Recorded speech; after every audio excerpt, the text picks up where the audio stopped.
This is me, Punesh Kumar Temre, and in today's class of artificial intelligence, we have to go for the topic reasoning with uncertainty in artificial intelligence. So, first, we have to understand what are the various techniques by which we can perform the reasoning in artificial intelligence. So, there are mainly four ways to perform the reasoning with uncertainty in artificial intelligence, which are as follows. First reasoning technique is a certainty theory. So by using certainty theory, we can perform the reasoning using uncertainty in artificial intelligence. Second technique, we have theory of evidence. Third technique is fuzzy sets, and fourth technique is Bayesian probabilities. So all these are the four techniques by which we can perform the reasoning with uncertainty in artificial intelligence. In all subsequent classes, we have to go for the techniques one by one. In today's class, we have to go for the certainty theory.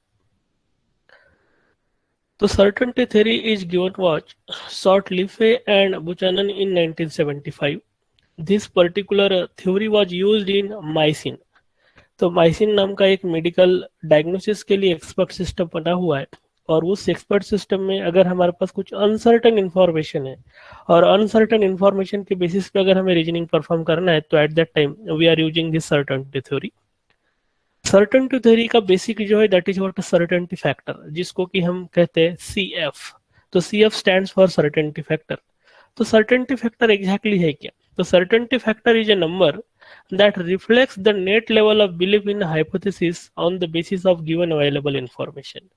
तो generally अगर हमारे पास कोई information दी हुई है और उस information में अगर अनसर्टेनिटी है, तो उस अनसर्टेनिटी को हम एक नंबर में कन्वर्ट करेंगे, यानी एक न्यूमेरिक वैल्यू में कन्वर्ट करेंगे, and that numeric value is generally treated as a certainty factor. तो पूरे सर्टेनिटी थ्योरी का बेसिक अगर बोलोगे आप, तो बेसिक जो है वो है certainty factor. Every time uncertain information will be given to us, और उस अनसर्टन इंफॉर्मेशन को हम एक सर्टेनिटी फैक्टर में कन्वर्ट करेंगे. Certainty factor is computed by a formula C F is equal to M B minus M D. तो ध्यान दीजिएगा, सर्टेनिटी फैक्टर का मतलब होता है a difference between measure of belief minus measure of disbelief. तो पर्टिकुलरली अगर हमारे पास कोई फैक्ट दिया हुआ है, तो उस फैक्ट में पॉजिटिविटी कितनी है और निगेटिविटी कितनी है. पॉजिटिविटी का मतलब है मेजर ऑफ बिलीफ, और निगेटिविटी का मतलब होगा मेजर ऑफ डिसबिलीफ. तो major of belief minus measure of disbelief, ये दोनों के बीच का अगर हम डिफरेंस फाइंड आउट कर लेते हैं, तो then we will get the certainty factor. और सर्टेनिटी फैक्टर की वैल्यू जो रेंज करेगी that will be in between -1 to 1. अगर मेजर ऑफ बिलीफ और मेजर ऑफ डिसबिलीफ दोनों की क्वांटिटी सेम है, तो at that time certainty factor हमारा हो जाएगा 0. लेकिन अगर मेजर ऑफ डिसबिलीफ ज्यादा है और मेजर ऑफ बिलीफ बिल्कुल भी कम है, तो in that situation certainty factor की वैल्यू हो जाएगी -1. वेयर एज अगर डिसबिलीफ 0 है और मेजर ऑफ बिलीफ अगर 1 है, तो फिर हमारे सर्टेनिटी फैक्टर की वैल्यू हो जाएगी 1. तो जनरली अगर हमारे पास अनसर्टेन इंफॉर्मेशन दी हुई होगी और उस अनसर्टेन इंफॉर्मेशन के बेसिस पे अगर हमें रीजनिंग परफॉर्म करना है, और अगर हम सर्टेनिटी थ्योरी यूज कर रहे हैं, तो एट दैट टाइम सबसे पहले तो अनसर्टेन इंफॉर्मेशन को हम सर्टेनिटी फैक्टर में कन्वर्ट कर लेंगे on the basis of major of belief and disbelief. और हमारे सर्टेनिटी फैक्टर की वैल्यू जो है वो हमेशा -1 से लेके +1 के बीच में वेरी करेगी. Now here we have to understand certainty factor value interpretation. तो जनरली सर्टेनिटी फैक्टर की वैल्यू तो हमने बोला कि -1 से लेके +1 के बीच में रेंज करेगी. तो -1 यानी मेजर ऑफ डिसबिलीफ कहीं ना कहीं ज्यादा होगा, +1 यानी मेजर ऑफ बिलीफ कहीं ना कहीं ज्यादा होगा. लेकिन फिर भी ये बिलीफ और डिसबिलीफ की जो स्केल है उस स्केल को हमने डिवाइड करके रखा हुआ है, और अलग अलग स्लॉट्स हमारे पास है. तो ऑन द बेसिस ऑफ दो डिफरेंट स्लॉट्स हमने सर्टेनिटी फैक्टर को यहाँ पे इंटरप्रेट करके रखा हुआ है, and that interpretation will be indicated by some numbers which are ranging from -1 to +1. तो आप देख सकते हैं कि हमारा सर्टेनिटी फैक्टर जो है वो -1 से लेके 1 तक के रेंज में वेरी हो रहा है, जबकि हमने डिफरेंट स्लॉट्स बना के रखे. तो कुछ स्लॉट्स निगेटिव की तरफ है और कुछ स्लॉट्स पॉजिटिव की तरफ है. तो जहां निगेटिविटी है कहीं ना कहीं इसका मतलब मेजर ऑफ डिसबिलीफ ज्यादा होगा, और पॉजिटिव वैल्यू जो है वो इंडिकेट कर रहे हैं मेजर ऑफ बिलीफ ज्यादा होगा. तो सबसे पहले हम स्टार्ट करते हैं कि अगर किसी चीज के बारे में हमें बिल्कुल भी नहीं पता है, मीन्स पॉजिटिविटी भी नहीं पता और निगेटिविटी भी नहीं पता है, means we are neutral regarding some uncertain information, तो उसकी रेंज जो रहेगी that will be from -0.2 to +0.2। तो जब कभी भी किसी चीज के बारे में ना बिलीफ का इंफॉर्मेशन हमारे पास है ना ही डिसबिलीफ का इंफॉर्मेशन है, तो उस चीज को बोलेंगे हम अननोन। और जब कोई भी चीज अननोन रहेगी तब उसका सर्टेनिटी फैक्टर जो रहेगा वो -0.2 से लेके +0.2 के बीच में वैरी हो सकता है। अब अभी हम पॉजिटिविटी की तरफ जाते हैं। अगर हमारी अनसर्टेनिटी अगर मे बी टाइप की है, जनरली हम बोलते हैं कि may be I will get past, और may be it will get rain, may be Chennai Super Kings will get win. तो इस तरह के जनरली अगर हमारे पास फैक्ट्स है, तो in that situation M B को रिप्रेजेंट करने के लिए सर्टेनिटी फैक्टर जो यूज करेंगे that will be 0.4। Then probably, probably के लिए सर्टेनिटी फैक्टर वैल्यू जो ले रहे हैं वो है 0.6। ऑलमोस्ट सर्टेनली के लिए जो वैल्यू है दैट इज 0.8, और डेफिनेटली के लिए जो वैल्यू ले रहे हैं दैट इज 1.0। ऐसा ही निगेटिव डायरेक्शन में भी है, तो मे बी नॉट के लिए -0.4, प्रोबेबली नॉट के लिए -0.6, ऑलमोस्ट सर्टेनली नॉट के लिए -0.8, और डेफिनेटली नॉट के लिए ये रहेगा -1.0। इसी चीज को हमने इस स्केल पे भी दिखा के रखा है। तो इन दिस वे जो कोई भी हमारे पास अनसर्टन इंफॉर्मेशन है, उस अनसर्टन इंफॉर्मेशन को अभी सबसे पहले हम वर्ड में कन्वर्ट करेंगे, and on the basis of that wording हम सर्टेनिटी फैक्टर वैल्यू कैलकुलेट करेंगे। डिसबिलीफ अगर ज्यादा है तो कहीं ना कहीं निगेटिव में सर्टेनिटी फैक्टर की वैल्यू रहेगी, बिलीफ अगर ज्यादा है तो कहीं ना कहीं पॉजिटिव सेंस में सर्टेनिटी फैक्टर की वैल्यू रहेगी। तो हमेशा हमारा सर्टेनिटी फैक्टर जो रहेगा वो -1 से लेके +1 के बीच में वैरी करेगा। तो जैसे कि हमारे पास एक फैक्ट दिया है, it will probably rain today. तो it will probably rain today में आप अनसर्टेन इंफॉर्मेशन यहाँ पे देख सकते हैं प्रोबेबली। तो प्रोबेबली को कैसे रिप्रेजेंट करेंगे, इस पर्टिकुलर फैक्ट को विथ सर्टेनिटी थ्योरी अगर हमें रिप्रेजेंट करना है तो सबसे पहले प्रोबेबिलिटी को एक न्यूमेरिक नंबर में कन्वर्ट करना पड़ेगा, और इस फैक्ट का रिप्रेजेंटेशन जो रहेगा वो इस तरीके का रहेगा, इट विल रेन टुडे, और सर्टेनिटी फैक्टर क्या रहेगा 0.6। 0.6 आप यहाँ देख सकते हैं, हमने स्लॉट्स डिजाइन करके रखे। 0.6 का मतलब होगा प्रोबेबली, यहाँ पे भी आपको दिख रहा होगा, गेट इट। तो जनरली अगर हमारे पास कुछ सेंटेंसेस दिए है तो वो सेंटेंसेस में हम देखेंगे कि अनसर्टन वाली टर्म क्या है, और वो अनसर्टन वाली टर्म के बेसिस पे फिर हम इस रेंज में जाएंगे और इस रेंज में चेक करेंगे कि अगर प्रोबेबली है तो फिर हमें 0.6 इस तरीके से लिखना पड़ेगा। Are you getting it? Now we have to understand certainty propagation for single premise rule. अभी तो हमने देख लिया कि अगर एक फैक्ट दिया हुआ है और उस पर्टिकुलर फैक्ट के साथ में कुछ अनसर्टन इंफॉर्मेशन दी हुई है, लेकिन इस अनसर्टन इंफॉर्मेशन के बेसिस पे अगर हमें रीजनिंग करना है, रीजनिंग करना है इसका मतलब we have to draw some new conclusions. तो जब हम नए कंक्लूजन्स अगर ड्रॉ करेंगे तो at that time what we have to do, हमें इस सर्टेनिटी को प्रोपोगेट करना पड़ेगा। तो सर्टेनिटी प्रोपोगेट अगर कर रहे हैं तो different different type of scenario हमारे पास हो सकते हैं, और वो सिनेरियो के बेसिस पे भी हम स्टडी करने वाले हैं कि सर्टेनिटी प्रोपोगेशन। तो certainty propagation for single premise rule हमें यहाँ पे देखना है। तो first we have to understand the working principle. तो certainty propagation for single premise rule का वर्किंग प्रिंसिपल ये है, for single premise rule simply multiply the certainty factor value of the premise with the certainty factor value of the rule। हमें simply क्या करना है कि single premise वाला rule अगर दिया है तो we have to perform the multiplication, and this multiplication will be in between certainty factor of the premise with the certainty factor of the rule. इसी चीज को हम इस तरीके से लिखेंगे, certainty factor of a hypothesis on given evidence will be equals to certainty factor of evidence into certainty factor of a rule।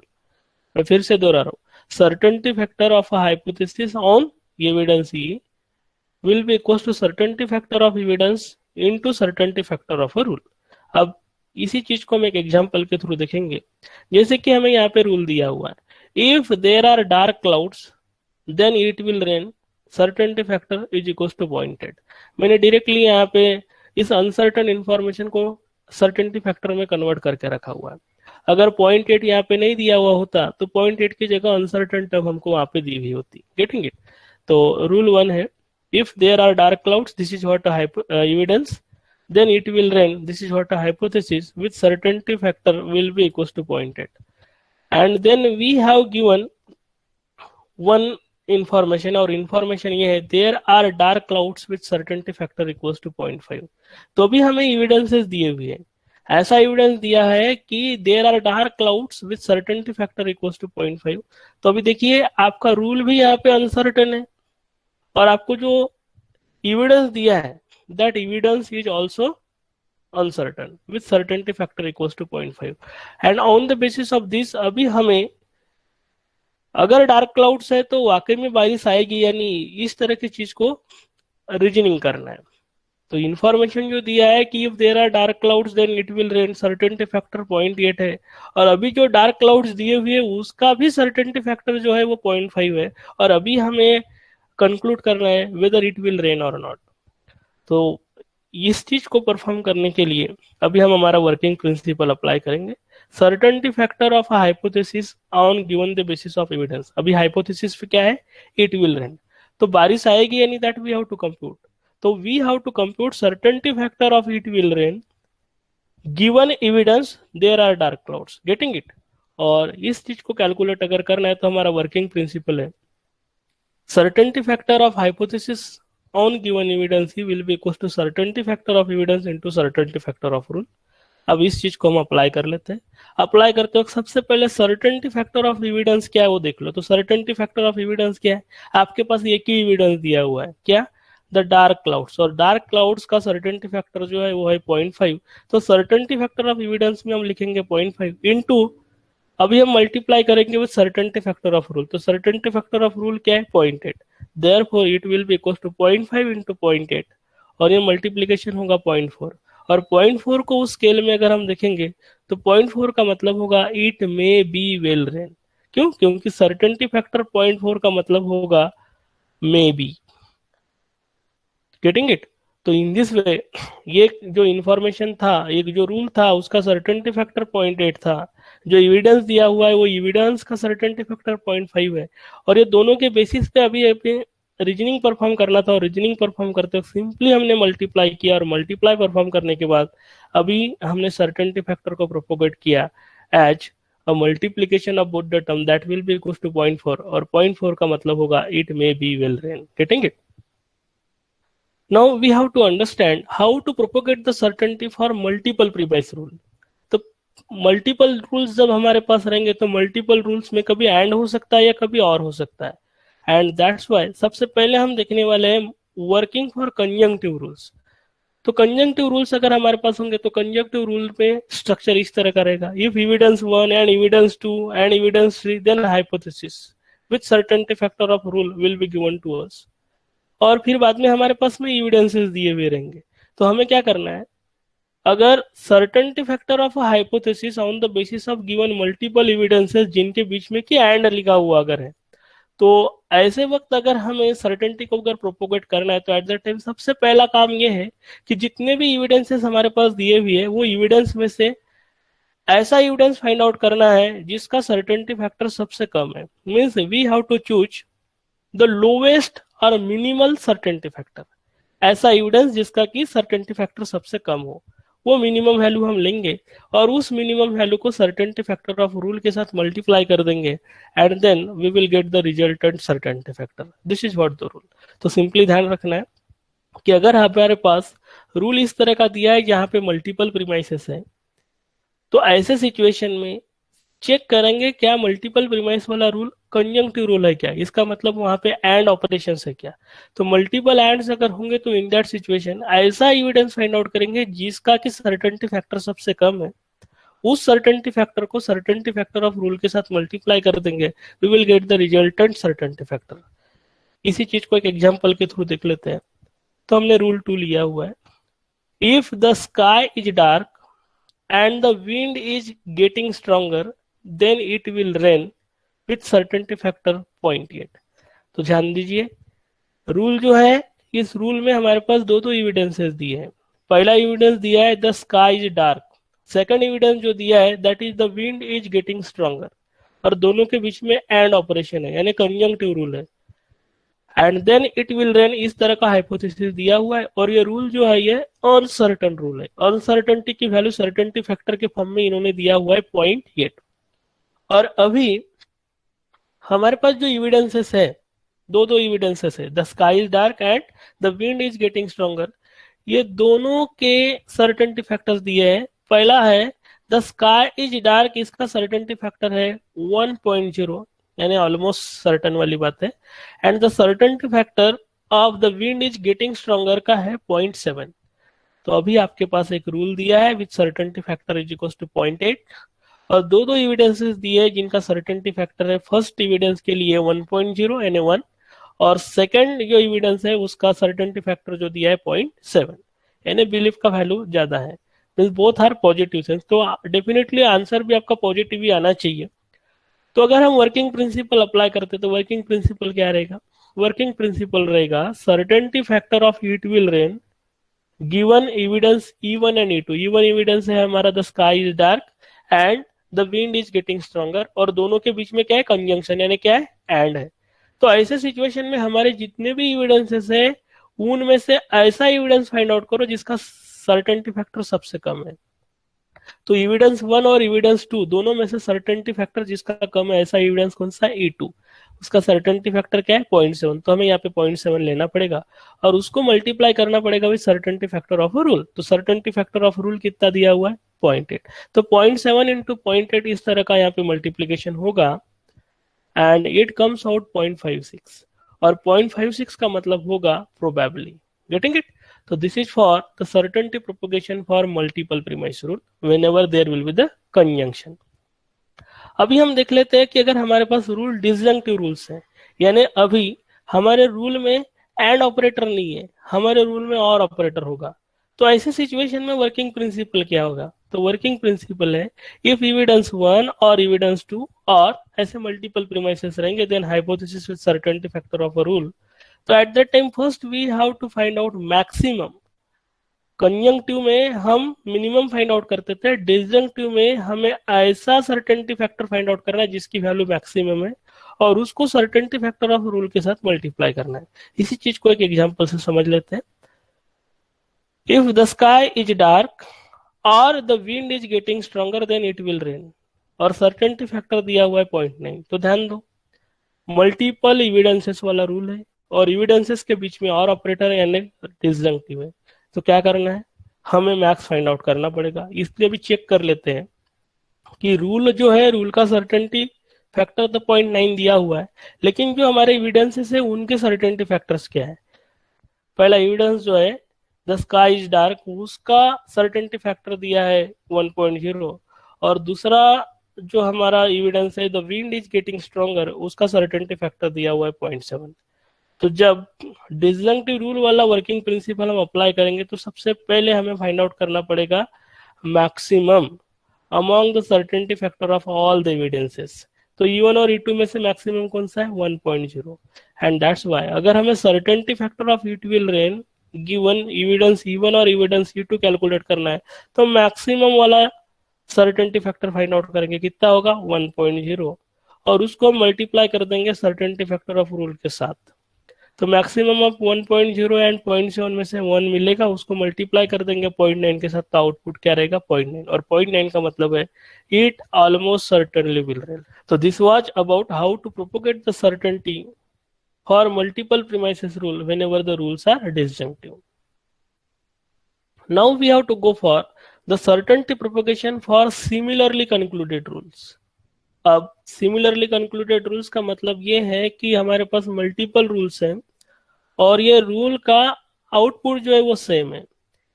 तो working principle है इंक्रीमेंटरी एक्वायर्ड एविडेंस मेथड। तो जब मल्टीपल रूल्स सेम आउटपुट अगर generate कर रहे हैं तो ऐसे सिचुएशन में अगर हमें सर्टेनिटी को प्रोपोगेट करना है तो एक मेथड हम यूज करते हैं, that is what called as incrementally acquired evidence method.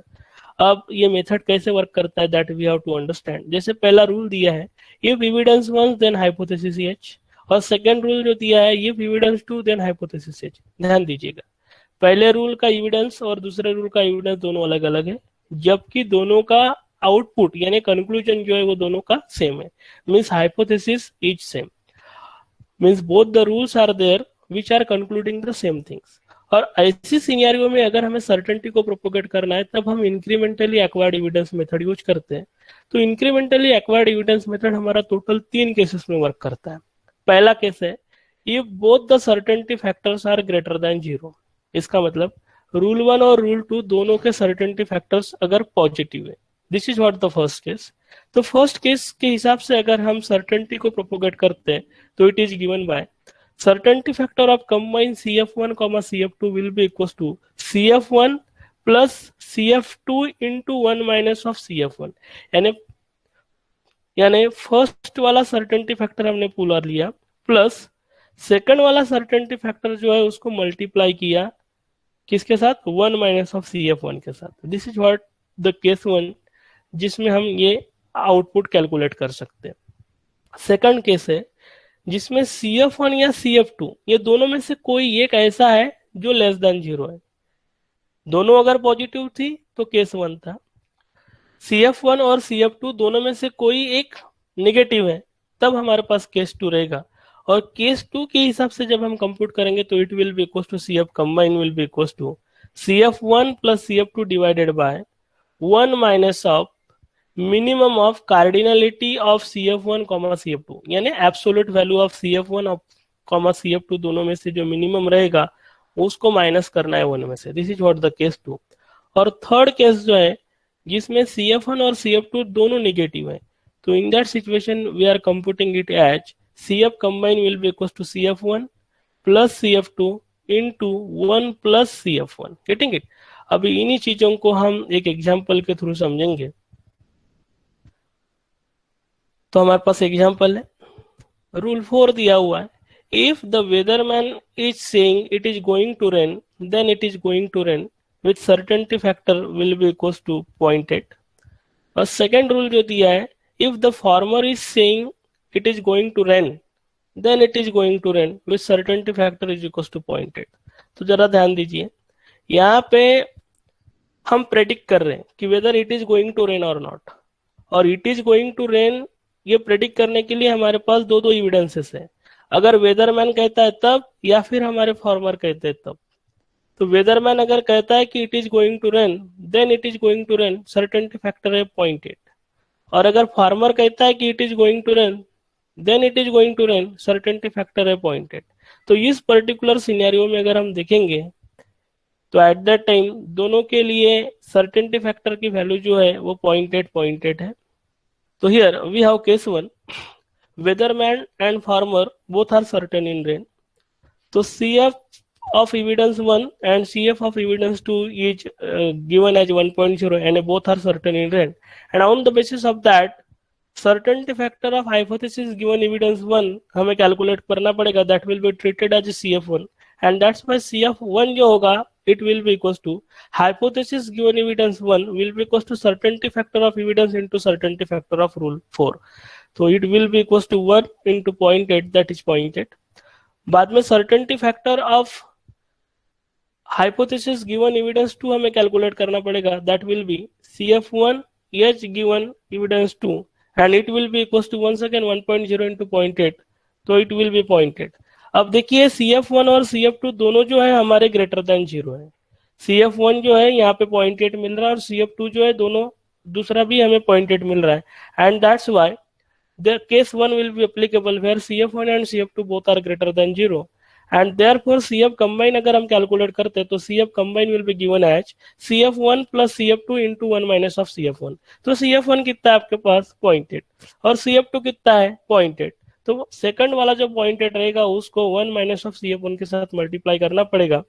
तो answer will be 0.8 plus 0.8 into 1 minus of 0.8। तो ultimately it is going to be 0.96। तो फाइनल आंसर क्या रहेगा, ऑलमोस्ट सर्टेनली। तो जरा ध्यान दीजिए, इस पर्टिकुलर सिनेरियो में हमने समझा केस 1 जहां पे वेदरमैन एंड फार्मर दोनों एग्री थे सर्टेन इन रेन के बारे में एंड दैट्स व्हाई CF1 और CF2 दोनों के दोनों वैल्यू हमारे पास पॉजिटिव थी। तो in that scenario resultant certainty factor क्या रहेगा, that we have computed as CF combine will be equals to 0.96।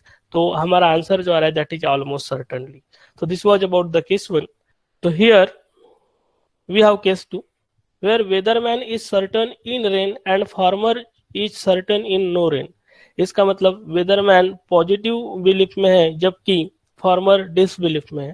तो on the basis of that certainty factor of evidence 1 will be 1.0 and certainty factor of evidence 2 will be minus 1.0।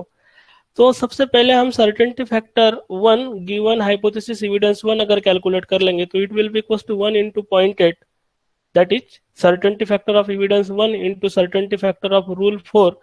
तो it comes out 1 into 0.8, that will be equal to 0.8। अभी हम certainty factor 2 calculate कर लेते हैं with respect to evidence 2, तो it comes out minus 1.0 into 0.8, that is minus 0.8। अब आप यहाँ देख सकते हैं पहला आपका जो सर्टेनिटी फैक्टर है वो 0.8 है और दूसरा जो आपका सर्टेनिटी फैक्टर है वो माइनस 0.8, यानी कि दोनों में से एक निगेटिव है। और दोनों में से एक निगेटिव जब होता है तो हमारा केस टू अप्लीकेबल होता है। वर्किंग प्रिंसिपल में देख सकते हैं case two will be applicable. तो CF1 या CF2 दोनों में से कोई भी एक अगर निगेटिव है तो फिर केस टू अप्लीकेबल होगा and therefore here we have to apply case two. तो बाय केस टू हमारा CF कंबाइन जो रहेगा that will be given by CF1 plus CF2 divided by 1 minus of minimum of absolute value of CF1 and absolute value of CF2। तो simply हमें value substitute करना है और value substitute करने के बाद ये आंसर जो आ रहा है हमारा आ रहा है 0। एंड दैट्स वाई अभी हम कह सकते हैं कि ये अगर एक एंटिटी अगर सर्टन है और दूसरी एंटिटी अगर अनसर्टन है तो we can't say, and that's why here we are getting the certainty factor of combination will be equal to 0, that is unknown range में आ रहा है। Getting it? तो हम ये कह सकते हैं कि हमने करेक्ट तरीके से सर्टेनिटी को यहाँ पे प्रोपोगेट किया हुआ है। So now we have to go for case 3 where weatherman and farmer are certain in no rain. तो certainty factor of evidence E1 यानी the weatherman says it is going to rain, इसका certainty factor है -0.8, whereas certainty factor of the farmer is says it is going to rain, उसका certainty factor है -0.6, means दोनों के दोनों negative की तरफ डाइवर्टेड है। So on the basis of that, first we have to compute certainty factor of 1 hypothesis given evidence E1. This will be equal to certainty factor of evidence into certainty factor of rule. So certainty factor of evidence E1 कितना है? -0.8 into certainty factor of rule 4.8. It comes out -0.64. Second certainty factor अगर हम calculate कर लेते तो certainty factor of hypothesis given evidence E2 will be equal to certainty factor of evidence 2 into certainty factor of rule 4। तो that will be equals to certainty factor -0.6 into 0.8, that will be equals to -0.48। तो यहाँ पे ये rule 4 नहीं होना चाहिए था, it should be certainty factor of rule 5। तो आपने इसको करेक्ट कर लेना है। तो it will be equals to -0.6 into 0.8, तो इट कम्स आउट -0.48। अभी आप देख सकते हैं यहाँ पे कि दोनों के दोनों सर्टेनिटी फैक्टर की वैल्यू जो है वो नेगेटिव है और जब नेगेटिव रहेगा तो केस 3 विल बी एप्लीकेबल, और जब केस 3 एप्लीकेबल होता है तो अभी हमें CF कंबाइन कैलकुलेट करना है। CF कंबाइन कैलकुलेट करते वक्त it is given by certainty factor of 1 plus certainty factor of 2 into 1 plus certainty factor 1। Simply value substitute करेंगे और आंसर अगर हम कंप्यूट करते हैं तो इट कम्स आउट -0.81, यानी डेफिनेटली नॉट। Getting it? तो अगर दोनों के दोनों अनसर्टेंट है तो रिजल्टेंट वैल्यू भी अनसर्टेन आनी चाहिए थी, जो कि यहाँ पे मैच हो रही है। तो this is about the certainty propagation for similarly concluded rules in case number 1, case number 2 and case number 3। Now we have certainty propagation for complex rule. अब कॉम्प्लेक्स रूल का मतलब ऐसा होगा कि अभी तक के हमने एक तो एंड वाला कॉम्बिनेशन देखा या फिर और वाला देखा, तो अभी एंड और का कॉम्बिनेशन हमें यहाँ पे देखना पड़ेगा। तो जैसे आप यहाँ पे देख सकते हो certainty factor of evidence E1 and evidence E2 और evidence E3 and evidence E4 then hypothesis certainty factor of rule. इस तरह का कॉम्प्लेक्स रूल अगर हमारे पास दिया हुआ है तो in that scenario resultant certainty factor अगर हम कैलकुलेट करते तो इट इज गिवन बाय जहां जहां आपके पास एंड होगा वो एंड के लिए हमें मिनिमम फाइंड आउट करना होगा, और जब हमें आर को सॉल्व करना होगा तो आर को सॉल्व करने के लिए मैक्सिमम हमें अप्लाई करना होगा। तो ये एंड E1 एंड E2 इसके लिए मिनिमम अप्लाई करेंगे, E3 एंड E4 इसके लिए फिर से मिनिमम अप्लाई करेंगे, और जो R होगा R के लिए दोनों में से मैक्सिमम अप्लाई करेंगे। एंड दैट्स व्हाई सबसे पहले certainty factor of evidence and evidence 2 दोनों में से मिनिमम वाला सर्टेनिटी फैक्टर लेना है, वैसे ही E3 एंड E4 दोनों में से मिनिमम लेना है और फिर बाद में दोनों में से मैक्सिमम लेना है और उसको सर्टेनिटी फैक्टर ऑफ रूल के साथ मल्टीप्लाई करना है। तो इस तरीके से certainty factor of complex rules को आपको अप्लाई करना है। अभी हमने यहाँ पे एक असाइनमेंट प्रॉब्लम लिया है। Given the following rules and information, use incrementally acquired evidence approach to determine the level of belief that you will get the job. तो यहाँ पे हमको कंक्लूड करना है whether you will get the job or not, और अगर आपको job मिल सकती है तो उसकी प्रोबेबिलिटी क्या रहेगी या उसका सर्टेनिटी क्या रहेगा, that we have to compute. तो हमें फैक्ट दिए, you are definitely smart, you may have some talent, you will probably accept a pay cut, you will definitely not move. If you are smart, then you get the job with certainty factor 0.8. If you have talent, then you get the job certainty factor 0.7. If you will take a pay cut, then you get the job certainty factor 0.6. If you will move, then you get the job certainty factor 0.5. तो इस तरीके से अभी हमें information दी हुई है, कुछ हमारे पास एविडेंसेस दिए हुए, कुछ हमारे पास रूल्स दिए हुए, and then it is asked we have to compute you will get the job. So whatever the input I have provided in this video, by using that you have to solve this assignment problem. So this was how to perform the reasoning under uncertainty in artificial intelligence. Thank you.